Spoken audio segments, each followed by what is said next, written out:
Seoul ടെക്കിൻ്റെ പുതിയൊരു വീഡിയോയിലോട്ട് എല്ലാവർക്കും സ്വാഗതം. ഇന്ന് നമ്മളൊരു സിലബസ് ആയിട്ടാണ് വന്നിട്ടുള്ളത്. നിങ്ങൾക്കറിയേണ്ട ഹാർബർ ഓവർസിയർ ഗ്രേഡ് 2 and 3 എക്സാമിൻ്റെതും അതുപോലെ തന്നെ PWD ഇറിഗേഷൻ ഗ്രേഡ് 2-ൻ്റെയും സിലബസ് വന്ന കാര്യം നിങ്ങളെല്ലാവരും പറഞ്ഞിട്ടുണ്ടാവും. അപ്പോൾ നമ്മൾ ഇന്ന് ഷെയർ ചെയ്യുന്നത് ഹാർബർ ഓവർസിയർ ഗ്രേഡ് 2 and 3, അതായത് ജൂലൈ 30th എക്സാമിനുള്ള സിലബസാണ് നമ്മൾ ഇന്ന് ഷെയർ ചെയ്യുന്നത്.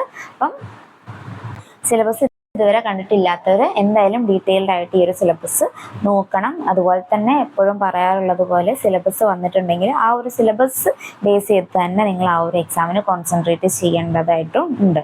അതുപോലെ തന്നെ ഈ ഒരു വീഡിയോൻ്റെ താഴെ നിങ്ങൾക്ക് ഈ ഒരു overseer grade 2 and 3 revision series ആവശ്യമുണ്ടെങ്കിൽ കമൻറ്റ് സെക്ഷനിൽ ഒന്ന് കമൻറ്റ് ചെയ്യണം. ഓക്കെ. അതുപോലെ തന്നെ ഗ്രേഡ് 1 റിവിഷൻ സീരീസ് നമ്മൾ ഓൾറെഡി കംപ്ലീറ്റ് ചെയ്ത് ചാനലിൽ അപ്ലോഡ് ചെയ്തിട്ടുണ്ട്.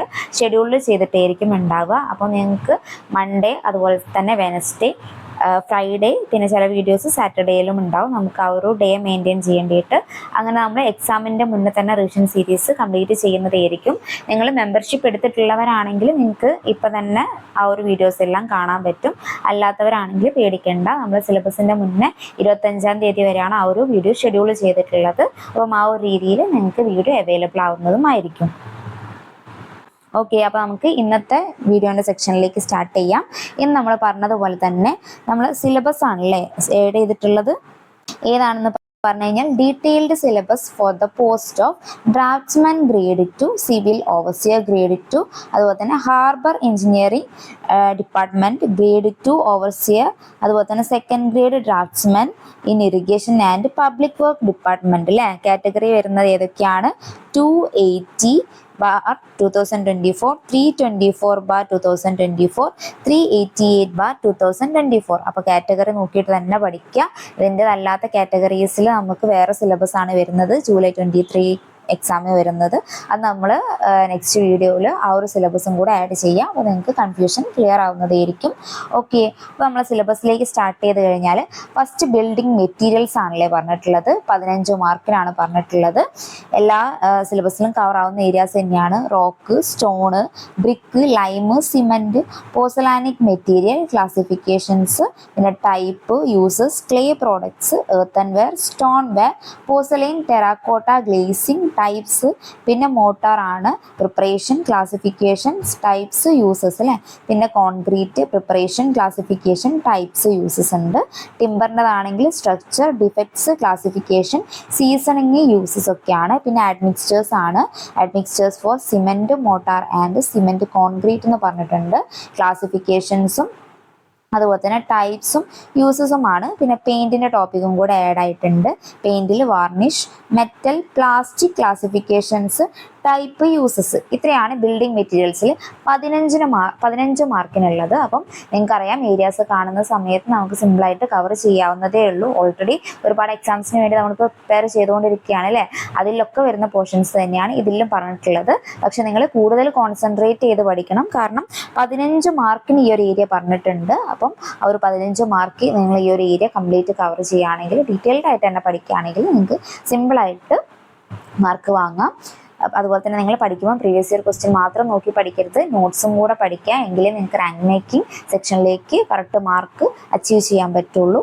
പിന്നെ അതുപോലെ തന്നെ സെക്കൻഡ് സിലബസിൽ പറഞ്ഞിട്ടുള്ളത് കൺസ്ട്രക്ഷൻ ടെക്നോളജീസ് ആണ്. അതും 15 മാർക്കിനാണ് പറഞ്ഞിട്ടുള്ളത്. Components of building, stone masonry, brick masonry, hollow block and composite masonry, പിന്നെ elements, classification, type of bonds വരുന്നുണ്ട്. പിന്നെ ഇതിൽ ആർച്ചസ് വരുന്നുണ്ട്. ആർച്ചസിൻ്റെ ടെക്നിക്കൽ ടേംസ്, ടൈപ്പ്, സെൻറ്ററിങ്, പിന്നെ ലിൻഡൽ വരുന്നത്, ലിൻഡലിൻ്റെ ടൈപ്സ് അല്ലേ. Wooden, brick, stone, steel and RCC എന്നുള്ള ഏരിയാസ് പറഞ്ഞിട്ടുണ്ട്. പിന്നെ നെക്സ്റ്റ് ഫൗണ്ടേഷൻ ആണ് പറഞ്ഞിട്ടുള്ളത്. ഫൗണ്ടേഷനിൽ construction details of shallow and deep foundation, type of foundations, well foundation, special foundations, അതായത് പൈൽ ഫൗണ്ടേഷൻ, പിന്നെ അതുപോലെ തന്നെ ഫൗണ്ടേഷൻ ഓൺ ബ്ലാക്ക് കോട്ടൺ സോയിലൊക്കെയാണ് നോക്കേണ്ടത്. പിന്നെ അതുപോലെ തന്നെ നെക്സ്റ്റ് നോക്കുകയാണെങ്കിൽ പെർമനൻറ്റ് ആൻഡ് ടെമ്പററി സ്ട്രക്ചേഴ്സ് ആണ്. Life of structures, substructures, superstructures, load bearing structures, cavity wall, framed structures framed structures, formwork, പിന്നെ സ്കഫോൾഡിങ് പറഞ്ഞിട്ടുണ്ട്, ഷോറിങ് പറഞ്ഞിട്ടുണ്ട്, underpinning, purpose, parts, partitions, requirements, types ഒക്കെ അല്ലേ. പിന്നെ next ഏരിയയിലേക്ക് പോവുകയാണെങ്കിൽ treatments of building structures ആണ്. അതായത് ഡാം പ്രൂഫിംഗ് കോഴ്സ്, അതുപോലെ തന്നെ anti termites treatment, weathering course, materials, പിന്നെ പ്രോപ്പർട്ടീസ്, പിന്നെ functions, type, objectives, uses and methods, fire proofing പറഞ്ഞിട്ടുണ്ട്, എഫക്റ്റും റൂൾസും ഒക്കെ നമ്മൾ ഓരോ ഗ്രേഡ് 1 എക്സാമിലൊക്കെ പഠിച്ചുകൊണ്ടിരിക്കുന്നവരാണെങ്കിൽ ഏരിയാസ് ഒക്കെ നിങ്ങൾ കവർ ചെയ്തിട്ടുണ്ടാവും. പിന്നെ അതുപോലെ തന്നെ കാർപ്പൻട്രി ജോയിൻസ് പറഞ്ഞിട്ടുണ്ട്. കാർപ്പൻട്രി ജോയിൻസിന്റെ ടേംസും ക്ലാസിഫിക്കേഷൻ ഓഫ് ജോയിൻസും uses and types of fixtures and ഫാസ്റ്റനിങ്ങും, അപ്പം അതും കൂടെ നോക്കുക. പിന്നെ ഡോർസ് പറഞ്ഞിട്ടുണ്ട്, വിൻഡോസ് ആൻഡ് വെന്റിലേറ്റേഴ്സ്, അതിൻ്റെ പാർട്സ്, ലൊക്കേഷൻ, പിന്നെ സ്റ്റാൻഡേർഡ് സൈസസും ടൈപ്പുമാണ് പറഞ്ഞിട്ടുള്ളത്. പിന്നെ അതുപോലെ തന്നെ അതിൻ്റെ കണ്ടിന്യൂഷൻ ആയിട്ട് ഫ്ലോർസ് പറഞ്ഞിട്ടുണ്ട്. Ground floor, upper floor, type of flooring, materials യൂസ്ഡും ടൈപ്സും നോക്കേണ്ടതായിട്ടുണ്ട്. പിന്നെ റൂഫ്സിലേക്ക് വരുന്ന സമയത്ത് roofs and covering of roofs, purpose, അതുപോലെ തന്നെ elements, type of flat roof, pitch roof, truss, king post truss, queen post truss, mansard, Belfast, steel, composite, പിന്നെ shell type, north lighting and double curved, പിന്നെ dome നോക്കാനുണ്ട്, component parts of roofs and covering, objectives and types and uses. അപ്പം ഇത്രയാണ് നമുക്ക് next നോക്കാനുള്ളത്. Second മൊഡ്യൂളിൽ പറയുന്നത് എന്ന് പറഞ്ഞാൽ ഇത്രയും കാര്യങ്ങളാണ്. അപ്പം നോക്കി വെക്കുക, സിമ്പിളായിട്ട് തന്നെയാണ് പറയുന്നത്. അപ്പം മുന്നേ ചോദിച്ചിട്ടുള്ള സിലബസിലുള്ള കാര്യങ്ങളൊക്കെ തന്നെയാണ്. അപ്പം നിങ്ങൾ ഓൾറെഡി പഠിച്ചു കഴിഞ്ഞവരാണെങ്കിൽ കംപ്ലീറ്റ് ഒന്ന് റിവൈസ് ചെയ്തിട്ട് മാക്സിമം ക്വസ്റ്റ്യൻസ് വർക്കൗട്ട് ചെയ്യുക. പിന്നെ നമ്മൾ തേർഡ് ഏരിയയിലേക്ക് പോകുന്ന സമയത്ത് ബിൽഡിംഗ് ഡ്രോയിങ് ആൻഡ് പ്ലാനിങ് ആണല്ലേ വരുന്നത്. അത് 10 മാർക്കിനാണ് പറയുന്നത്. Layout of drawing, lines, lettering, dimensioning, scales and projections, പിന്നെ importance of BIS, introductions of code of practice for architectural and building drawings, അത് ഇമ്പോർട്ടൻ്റ് ആയിട്ട് നോക്കണം. IS 962 1989 എടുത്ത് പറഞ്ഞിട്ടുണ്ട്. പിന്നെ principles of planning, objectives and importance, പിന്നെ functions and responsibilities, orientation, local building bylaws നോക്കുക. As per ISI codes, layout പ്ലാനും key പ്ലാനും നോക്കുക. സബ്മിഷൻ ഡ്രോയിങ്ങിൻ്റെ നോക്കുക. പ്രൊവിഷൻ ഫോർ സേഫ്റ്റി നോക്കുക. Requirements of green belt and land നോക്കുക. പിന്നെ കമ്പ്യൂട്ടർ എയ്ഡഡ് ഡ്രാഫ്റ്റിംഗ്, CAD കൂടെ പറഞ്ഞിട്ടുണ്ട്. CAD വരുന്നത് operating system, hardware and software, introductions of CAD, it's graphical user interface, method of installation, basic commands of CAD. അപ്പോൾ CAD-ൽ കുറച്ച് കാര്യങ്ങളാണ് പറഞ്ഞിട്ടുള്ളത്. അപ്പം അതൊക്കെ ഒന്ന് നോക്കി വെക്കുക. പിന്നെ നമ്മൾ 4th മൊഡ്യൂളിലേക്ക് പോകുന്ന സമയത്ത് RCC ആൻഡ് സ്റ്റീൽ സ്ട്രക്ചേഴ്സ് ആണ് പറഞ്ഞിട്ടുള്ളത്. അതും 10 മാർക്കിനാണ് പറയുന്നത്. RCC, metals, proportions, characteristics, method of mixing concrete, slump test പറയുന്നുണ്ട്, ഫോം വർക്ക് ഉണ്ട്, സ്റ്റീൽ ബിഹേവിയർ ആൻഡ് ടെസ്റ്റ് ഉണ്ട്, bar bending details as per IS കോഡ്സും ഉണ്ട്. പിന്നെ RCC സ്ട്രക്ചേഴ്സിനെ നോക്കുമ്പോൾ കോളം നോക്കാനുണ്ട്, beams, slab, 1 way and 2 way slab, innovation constructions, retaining wall, RCC framed structures, safety against earthquake ഒക്കെ നോക്കാനുണ്ട്. പിന്നെ സ്റ്റീൽ സ്ട്രക്ചേഴ്സിലേക്ക് വരുന്ന സമയത്ത് common forms of steel sections ഉണ്ട്, സ്ട്രക്ചറൽ ഫാസ്റ്റനേഴ്സ് ഉണ്ട്, ജോയിൻസ് ഉണ്ട്, ടെൻഷൻ ആൻഡ് കംപ്രഷൻ മെമ്പേഴ്സ് ഉണ്ട്, ക്ലാസിഫിക്കേഷൻ, ഫാബ്രിക്കേഷൻ, പിന്നെ കൺസ്ട്രക്ഷൻ ഡീറ്റെയിൽസ്. അപ്പം ഇത്രയും കാര്യങ്ങളാണ് മൊഡ്യൂൾ 4-ൽ RCC ആൻഡ് സ്റ്റീൽ സ്ട്രക്ചേഴ്സിൽ നോക്കാനുള്ളത്. എടുത്ത് പറഞ്ഞിട്ടുണ്ട് ഓരോ കാര്യങ്ങൾ. ആദ്യം ആ ഒരു പറഞ്ഞ കാര്യങ്ങൾ കംപ്ലീറ്റ് നോക്കിയതിന് ശേഷം പിന്നെ നിങ്ങൾ എക്സ്ട്രാ സിലബസിലേക്ക് പോയാൽ സിലബസിലില്ലാത്ത കാര്യങ്ങൾ പഠിച്ചാൽ മതി. പിന്നെ നമ്മൾ 5th മൊഡ്യൂൾ പറഞ്ഞിട്ടുള്ളത് public health and sanitary engineering ആണ്. അത് 5 മാർക്കിനാണ് പറഞ്ഞിട്ടുള്ളത്. ഗ്രേഡ് 1 എക്സാമിന് വേണ്ടിയിട്ട് പ്രിപ്പയർ ചെയ്തവരാണെങ്കിൽ അതിൽ ഡീറ്റെയിൽഡ് ആയിട്ട് തന്നെ പറഞ്ഞിട്ടുണ്ട് അല്ലേ. അപ്പം ആ ഒരു കാര്യങ്ങളൊക്കെ ഒന്ന് റിവൈസ് ചെയ്താൽ മാത്രം മതിയാവും നിങ്ങൾക്ക്. അപ്പം പബ്ലിക് ഹെൽത്ത് ആൻഡ് സാനിറ്ററി എഞ്ചിനീയറിംഗിൽ terms used in PHE, systems of sanitation, പിന്നെ systems of house drainage, systems of house pumping, sanitary fittings etcetera, പിന്നെ purification of water, types of sewer appurtenances, manholes, septic tanks, new technologies of pumping system. അപ്പോൾ ഇത്രയും കാര്യങ്ങൾ മാത്രമാണ് public health and sanitary എഞ്ചിനീയറിംഗിൽ പറഞ്ഞിട്ടുള്ളത്. 5 മാർക്കാണ്. അപ്പം നിങ്ങൾ ഇതുവരെ പഠിച്ചു തുടങ്ങാത്തവരാണെങ്കിൽ കൂടുതൽ മാർക്കുള്ള ഏരിയയിൽ കൂടുതൽ കോൺസെൻട്രേറ്റ് ചെയ്യുക. ഈ ഒരു ഏരിയയിലൊക്കെ ലാസ്റ്റ് മൊമെന്റിൽ ജസ്റ്റ് ഒന്ന് റിവൈസ് ചെയ്യുക, മാക്സിമം ക്വസ്റ്റ്യൻസ് വർക്കൗട്ട് ചെയ്യുക. 5 മാർക്കാണല്ലേ ഉള്ളത്. അപ്പം ആ ഒരു മാർക്കിന് വെയിറ്റേജ് കൊടുത്തിട്ട് തന്നെ ഓരോ മൊഡ്യൂൾസ് പഠിക്കുന്നതായിരിക്കും നന്നാവുക. പിന്നെ നമുക്ക് 6th മൊഡ്യൂൾ നോക്കാനുള്ളത് റോഡ്സ്, റെയിൽവേ, ബ്രിഡ്ജ് ആൻഡ് ടണലാണ്. അപ്പം അതിൽ ജനറൽ പ്രിൻസിപ്പിൾസ് ഓഫ് അലൈൻമെന്റ് ഉണ്ട്, classifications and constructions of different types of roads, component parts, road curves and gradients ഉണ്ട്, റോഡ് ഡ്രെയിനേജ് സിസ്റ്റം ഉണ്ട്. പിന്നെ ബ്രിഡ്ജിലേക്കും ടണലിലേക്കും നോക്കുന്ന സമയത്ത് component parts of bridge, types of superstructures and substructures, classification of bridge, IRC loading, selection of type and locations, alignment of bridge, caisson coffer dam, classification of culverts, tunnels, rules used for the size of different members. പിന്നെ continuation ആയിട്ട് തന്നെ റെയിൽവേയിൽ നോക്കാനുള്ള areas, permanent ways, rail gauges, functions and requirements of component parts, types, sections, length of rail, welding of rail, wear of rail, coning of wheels ഉണ്ട്, hogged rail, bending of rails, creep of rails, causes and prevention of creeps, fixtures and fasteners, joint types, construction, permanent way, railway station and yard. അപ്പം ഇത്രയും കാര്യങ്ങളാണ്. എല്ലാ കാര്യങ്ങളും തന്നെ പറഞ്ഞിട്ടില്ല, അപ്പോൾ പറഞ്ഞ കാര്യങ്ങൾ എടുത്ത് പഠിക്കുക. അതുപോലെ തന്നെ സെയിം ഗ്രേഡ് 1-ന് വേണ്ടിയിട്ട് നിങ്ങൾ പ്രിപ്പയർ ചെയ്തതാണെങ്കിൽ അത്രയും ടോപ്പിക്സ് ഇതിൽ ഇൻക്ലൂഡ് ചെയ്തിട്ടില്ല അല്ലേ. അപ്പോൾ നിങ്ങൾക്ക് അതിന് പ്രിപ്പയർ ചെയ്തവരാണെങ്കിൽ നിങ്ങൾക്ക് സിമ്പിളായിട്ട് ഈ ഒരു എക്സാമും ക്രാക്ക് ചെയ്യാൻ പറ്റുന്നതാണ്. അപ്പം അതിൽ നിന്നും നിങ്ങൾ പഠിച്ച എല്ലാ കാര്യങ്ങളും ഈ ഒരു എക്സാമിന് വേണ്ടിയിട്ട് എടുക്കണ്ട, അതിൽ നിങ്ങൾ സിലബസ് നോക്കിയിട്ട് റിവൈസ് ചെയ്യുക. ഓക്കെ, പിന്നെ മൊഡ്യൂൾ 7 നോക്കുകയാണെങ്കിൽ ഇറിഗേഷൻ എഞ്ചിനീയറിംഗിൽ 10 മാർക്ക് തന്നെയാണ് പറഞ്ഞിട്ടുള്ളത്.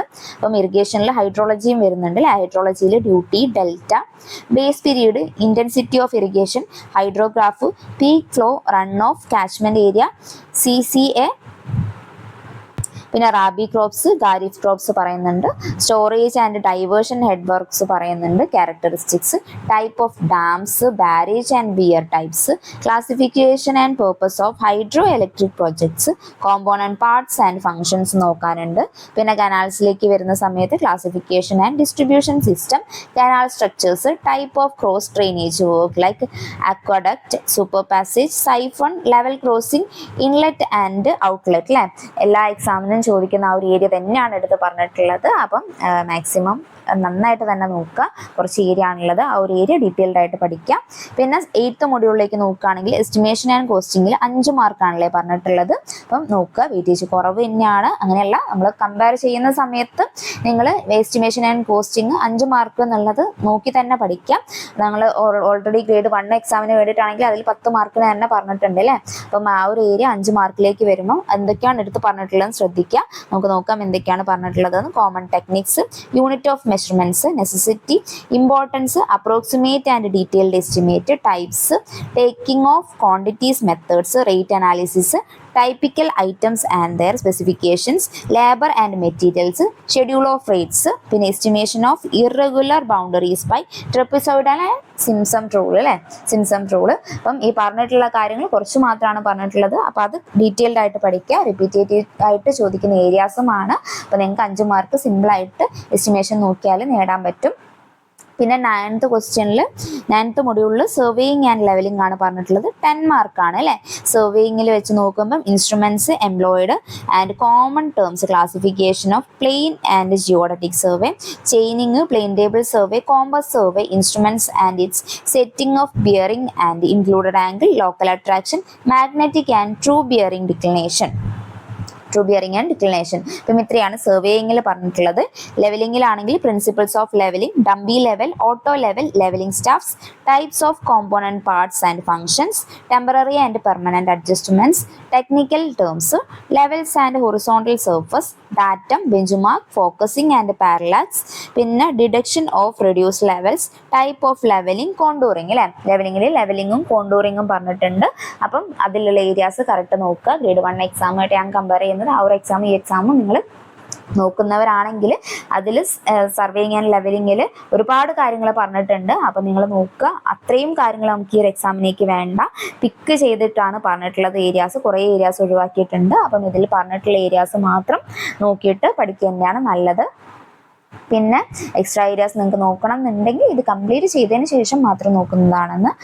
നമുക്ക് അധികം സിലബസ് ബേസ് ചെയ്തിട്ടാണല്ലോ എക്സാംസ് വരാറ്, അതിലുള്ള പോർഷൻസ് തന്നെയാണ് അധികവും വരാറ്. അപ്പോൾ നിങ്ങൾ സിലബസ് കവർ ചെയ്തതിന് ശേഷം എക്സ്ട്രാ ഏരിയയിലേക്ക് പോകുന്നതായിരിക്കും നല്ലത്. പിന്നെ നിങ്ങൾക്ക് ഓരോരുത്തരുടെയും പേഴ്സണൽ ആയിട്ടുള്ള ഒപ്പീനിയൻ ആണ്. നിങ്ങൾ നോക്കുക. ഈ ഒരു അധികം സിലബസ് തന്നെയാണ് വരല്. പിന്നെ എല്ലാ സിലബസിലും നമുക്ക് ലാസ്റ്റ് ഒരു ഡിസ്ക്ലെയിമർ ഉണ്ടാവും അല്ലേ. അപ്പം നിങ്ങൾക്ക് എന്തായാലും ടോപ്പ് സിലബസിൽ തന്നിട്ടുള്ള കാര്യങ്ങൾ ആദ്യം കവർ ചെയ്യാൻ പ്രയോറിറ്റി കൊടുക്കുക. പിന്നെ ലാസ്റ്റ് 10th മൊഡ്യൂളിൽ എഞ്ചിനീയറിംഗ് മെക്കാനിക്സ് ആണ് പറഞ്ഞിട്ടുള്ളത്. എഞ്ചിനീയറിംഗ് മെക്കാനിക്സിന് 10 മാർക്കാണ്.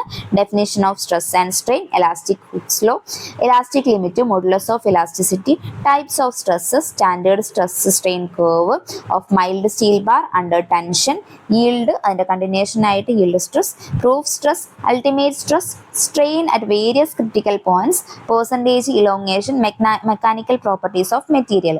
പിന്നെ identification of centroid of geometrical plane figures, moment of ഇനേഷ്യ of plane lamina and solid bodies, radius of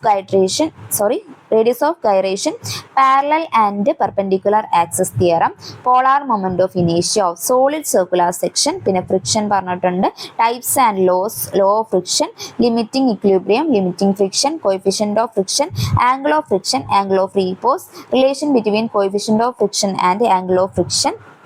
പിന്നെ റെസൊല്യൂഷൻ ഓഫ് ഫോഴ്സിലേക്ക് വരികയാണെങ്കിൽ orthogonal components of a force, പിന്നെ പ്രിൻസിപ്പിൾസ് ഓഫ്